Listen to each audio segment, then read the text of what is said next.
I didn't cheat on my husband.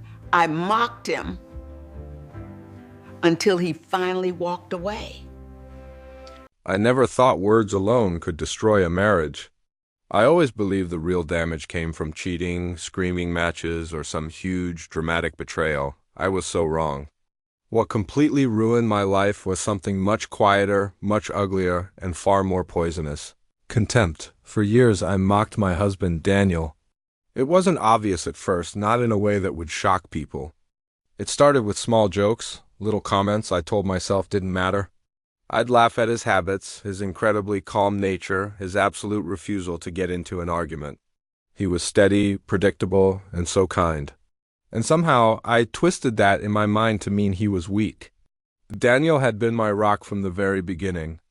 When my career hit a dead end, he never once complained about the financial strain.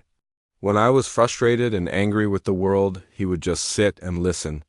And when I unfairly snapped at him, he just absorbed it in silence. Instead of appreciating that incredible patience, I weaponized it. When we were with friends, I started exaggerating his flaws. I turned his gentle spirit into something laughable, a punchline. When my coworkers would playfully tease their partners, I jumped right in, eager to fit in, to be part of the group. Their laughter felt so validating. It made me feel superior, powerful. At home, my words grew sharper. Sarcasm took the place of affection. I'd roll my eyes when he started to speak. I'd correct him in front of other people, cutting him down.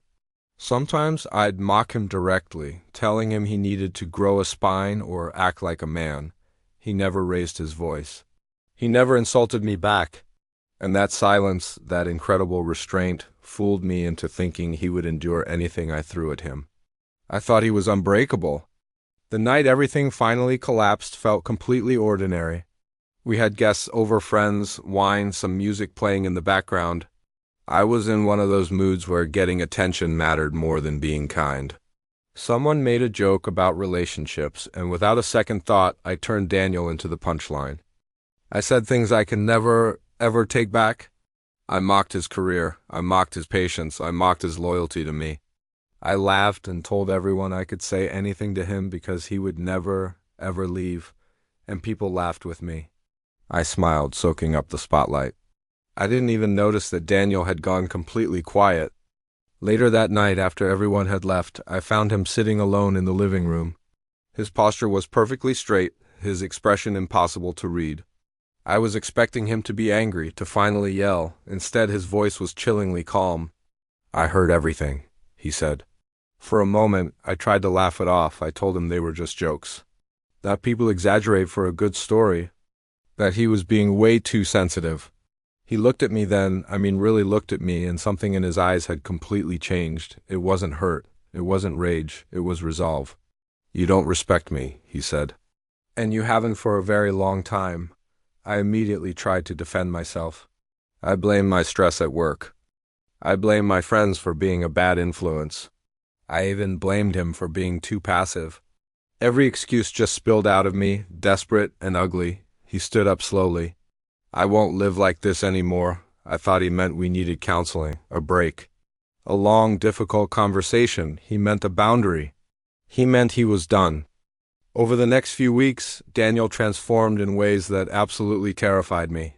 He stopped engaging with my sarcasm. He stopped explaining himself. He completely stopped trying to please me. He poured all his energy into his work, his health, his own life. I could feel him slipping away, and a deep panic began to replace my arrogance.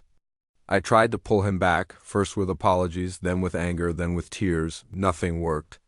It was like talking to a wall. One evening, he sat me down and told me he had already spoken to a lawyer. That was the moment my fear became a crushing reality. I begged him to reconsider. I promised I would change. I swore I hadn't meant any of it. I told him I loved him.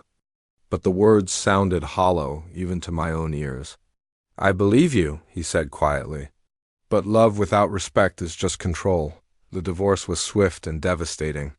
Our friends chose sides. Many of them distanced themselves from me, uncomfortable with the truth once it all came out. The laughter that once fueled my ego completely disappeared. Daniel moved on with quiet dignity. There was no revenge, no public humiliation, just distance. And honestly, that hurt more than any cruelty ever could. Living alone forced me to finally sit with myself for the first time in years, without an audience to perform for. Without someone to blame for my own unhappiness. Therapy was brutal. It peeled back layers of myself I didn't want to see. I had built my own confidence by shrinking the person closest to me. I had mistaken my own cruelty for strength, and I had mistaken his kindness for weakness. Months later, I ran into Daniel by pure chance. He looked different, lighter, stronger. He smiled at me politely, like you would greet a distant acquaintance, a stranger. I apologized again, not expecting forgiveness, but just needing to say it. He nodded and said, "I hope you never treat someone the way you treated me." Then he just walked away. That one sentence stays with me every single day. I lost my marriage not because I was unfaithful, but because I was fundamentally unkind. Because I mocked his loyalty instead of honoring it. Because I foolishly thought love meant someone would stay no matter how badly I treated them. I learned far too late that the quietest people often have the strongest limits. And when they finally decide to fight back, it isn't loud, it's final. Thank you for listening. If this story resonated with you, please consider sharing it. You never know who might need to hear it. Don't forget to like and subscribe for more stories.